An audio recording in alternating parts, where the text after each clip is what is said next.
មុននេះបងបាននិយាយថាកូនអ្នកមានខ្លះអត់ចេះរកស៊ីទេមានន័យថាគាត់មានលុយប៉ុន្តែគាត់អត់ចេះរកស៊ី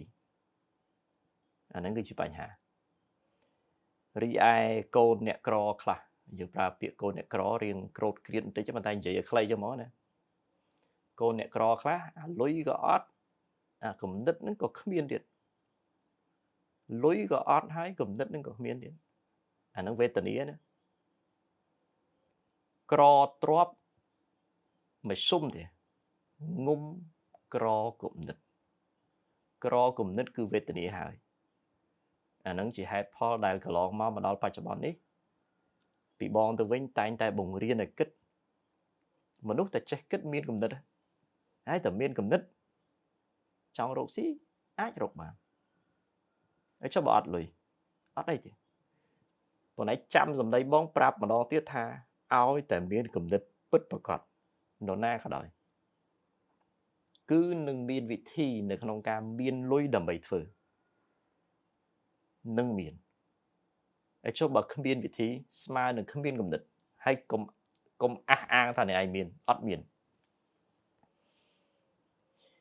ឬមួយទៀតដែលបងចង់ប្រាប់មែនទែនទៅនិយាយពីលុយនោះអត់តាន់អស់ទេ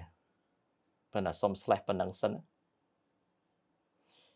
អ្វីដែលយើងកំពុងជជែកគ្នានេះគឺយើងត្រូវដោះស្រាយបញ្ហាការគិត mindset របៀបគិតនេះទៅពីអឺពាក្យថាលុយពាក្យកន្លឹះលុយហើយនឹងអ្វីដែលបងនឹងប្រាប់មួយទៀតនេះទាំងអស់នឹងវាតកតមួយការគិតទាំងអស់ហើយអ្វីដែលបងរៀបចំប្រាប់បងឯងបាននេះយោងតាមអ្វីដែលមនុស្សជាពិសេសយុវជនធ្វើកន្លងមកទេធ្វើឲ្យបងឃើញទៅបងយកមកគិតវិភាគហើយប្រាប់ទៅបងឯងវិញហើយបងឯងស្ដាប់ហើយយកទៅគិតបន្តទៀតបងឯងចាំហើយយកអីកត់បន្តិចចាប់ផ្ដើមដើម្បីរស់យើងចាប់ផ្ដើមអាជីវកម្មដើម្បីឲ្យវារស់ដូចយើងដាំដើមឈើមួយដើមយើងដាំឲ្យវារស់ពេលដែលដាំនឹងយើងគ្មានចេតនាឲ្យវាងាប់ទេពេលដែលយើងចាប់ផ្ដើមអាជីវកម្មនឹងអ្នកដែលចាប់ផ្ដើមនឹងគ្មានចេតនាឲ្យអាជីវកម្មនឹងស្លាប់ទេស្ដាប់មួយណាយើងចាប់ផ្ដើមដើម្បីរស់មិនមែនចាប់ផ្ដើមដើម្បីស្លាប់ទេកត់អានឹងទុកសរសេរទុកប៉ុន្តែចាំនេះវាចេញទៅពីអ្វីដែលបងឃើញយុវជនបច្ចុប្បន្ននេះធ្វើទេអ្នកខ្លះគាត់យល់តែអញ្ចឹងបងដឹងថាគាត់គ្មានចេតនាសម្រាប់អាជីវកម្មគាត់ទេបងដឹងថាគាត់ដាំដើមឈើមួយដើមគាត់ត្រូវការឲ្យវារស់ប៉ុន្តែគាត់បែរទៅជាស្រោចទឹកក្តៅរហូតហើយគាត់យល់ថាគាត់ស្រោចទឹកដើម្បីឲ្យរស់នេះបងកំពុងតែនិយាយន័យធៀបទៅលើរបៀបនៃការធ្វើរបស់គាត់របៀបនៃការធ្វើមានលុយមានគំនិតប៉ុន្តែរបៀបនៃការធ្វើបែរទៅជាសម្លាប់ដំណើរការនោះវិញយល់ទេបើមិនទាន់យល់មានតែលើកជាឧទាហរណ៍ជាក់ស្ដែងមកឧបមាប្អូនមានលុយ10000 $10000ដើម្បីចាប់ផ្ដើមមុខរបរមួយលក់កាហ្វេយើងប្រើពាក្យលក់កាហ្វេអញ្ចឹងវាទូលាយបើនិយាយនេះមិនមែនចង់ជំរុញឲ្យទៅលក់កាហ្វេណាស្ដាប់ដើម្បីយកជាគំនិតយើងមាន10000យើងចង់បើកអាជីវកម្មលក់កាហ្វេត្រឹមប៉ុណ្្នឹងគឺទូលាយពេក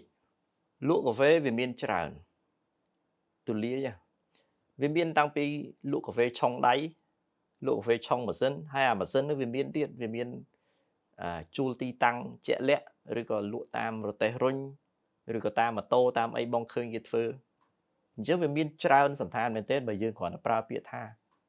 ចង់លក់កាហ្វេលក់មិនឬក៏បើកហាងដូច Brown ដូចអីធំមានតែ10000ទេបងកំពុងតែព្យាយាមឲ្យបណ្ណៃយល់អ្វីដែលបងចង់ប្រាប់ថាយើងចាប់ផ្ដើមដើម្បីរស់មិនមែនចាប់ផ្ដើមដើម្បីស្លាប់ទេពេលដែលយើងមានមក clear នេះបណ្ណៃធ្វើអីជាពិសេសរកស៊ីហ្នឹង បើបងឯងមាន10000បងឯងត្រូវលៃលោកវាមិនខុសអីពីបងឯងមានទឹកមួយពាងបងឯងត្រូវការស្រោចទឹកដើមឈើហ្នឹងអញ្ចឹងបងឯងគួរដាំយ៉ាងម៉េចលៃលោកនៅក្នុងការចាក់ទឹកក្នុងរយៈពេលណាមួយ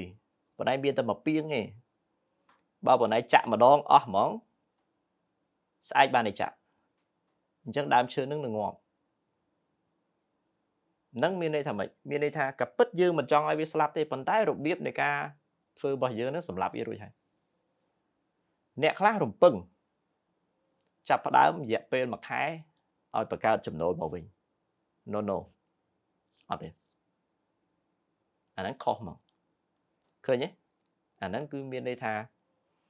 យើងធ្វើឲ្យវាស្លាប់យើងអ្នកធ្វើខ្លួនឯងបើយើងមាន10000ឧបមា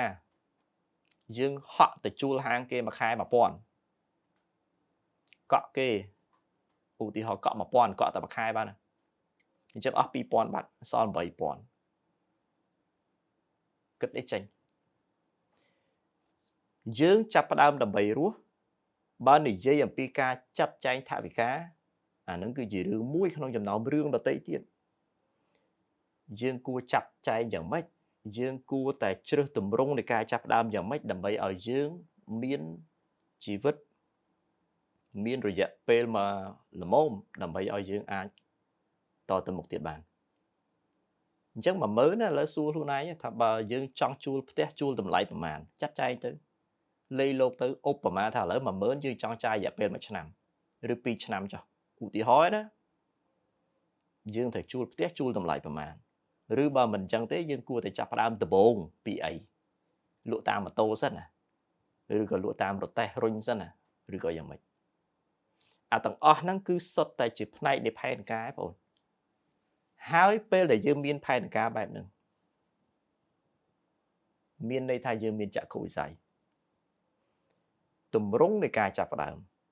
ទំហំនៃការចាប់ផ្ដើមរបៀបនៃការចាប់ផ្ដើមសំខាន់ចាប់ផ្ដើមក្នុងកម្រិតតូចកម្រិតធំកម្រិតមធ្យមរូបភាពរូបរាងបែបណាមិនសំខាន់ទេសំខាន់យើងមានរូបភាពធំមួយថាក្នុងរយៈពេលប៉ុណ្ណាយើងទៅដល់រូបភាពហ្នឹងអានឹងចក្ខុវិស័យម្ដងទៀតណាបកមកវិញសុំសរុបបើមិនចឹងទេវល់ហើយដូចបងប្រាប់ថារឿងវាមិនងាយដូចយុវជនមួយចំនួនគិតទេបើអង្គុយជជែកវារឿងច្រើនដែលត្រូវពយល់យើងចាប់ផ្ដើមដើម្បីរស់បើនិយាយអំពីការចាត់ចែងថវិកាបងនិយាយម្ដងទៀតបើយើងមាន10000យើងគួរចាប់ផ្ដើមក្នុងទម្រង់បែបណាចាយលុយឲ្យវាក្នុងកម្រិតបែបណាដើម្បីឲ្យយើងមានពេលវេលានៅក្នុងការដកដង្ហើមបើមិនចឹងទេយើងអត់មានពេលដកដល់មានពេលដកយើងងាប់មុនអស់ពេលយើងអស់ពេលមុនវាដុះដូចដើមឈើមួយដើមពេលយើងដាំឧបមាវាត្រូវការពេល6ខែដើម្បីរស់ហើយយើងស្រោចទឹកមួយថ្ងៃឧទាហរណ៍ថាយើងមានមួយពាងយើងស្រោចថ្ងៃទី1កន្លះពាងថ្ងៃទី2កន្លះពាងអស់បាត់អស់ទឹកស្រោចបាត់យើងត្រូវបែងចែកទឹកនឹងយ៉ាងម៉េចដើម្បីឲ្យវាអាចសមស្របជាមួយនឹងពេលវេលាដែលវាត្រូវការដើម្បីរស់អានេះម្ដងទៀតបងនិយាយតែមួយចំណុចទេលើកឧទាហរណ៍អំពីការបែងចែកថវិកាជាឧទាហរណ៍ជូនដើម្បីឲ្យយល់ពីគោលគំនិតថាយើងចាប់ផ្ដើមដើម្បីរស់មិនមែនចាប់ផ្ដើមដើម្បីស្លាប់ទេមនុស្សមួយចំនួនជាពិសេសយុវជនចាប់ផ្ដើមដំបូងមកអេមមកឆ្ងាញ់ទីតាំងហ្នឹងវាលយថ្លៃដេក័រហ្នឹងវាស្អាតហើយអស់លុយច្រើនទីផ្សារហ្នឹងដាក់មកអេមច្បាស់ជាអស់លុយច្រើន6ខែក្រោយអ្នកខ្លះមួយឆ្នាំក្រោយអាពេលចាប់ដើមចាប់បើកហើយ6ខែក្រោយចាប់បិទហើយ